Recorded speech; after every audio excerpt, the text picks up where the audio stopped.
Hello and welcome to Nyam Nyam. We just can't get enough of this rose faulty line cake. Amazing! Start with a chocolate cake and pipe on white buttercream icing. Add a smaller cake on top and pipe all the way around the edge and over the top. Then finally, a larger slice of chocolate cake and coat.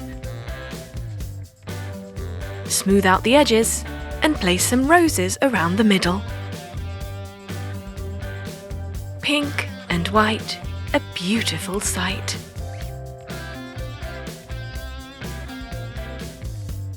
Let's thicken the outside with more white buttercream icing on the top and the bottom.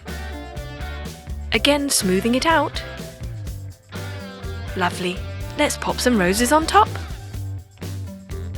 And add gold food colouring around the edges for a finishing touch. A few more roses along the bottom edge. And there you have it. Amazing. Rose faulty line cake. All that's left to do now is slice and enjoy. Mmm.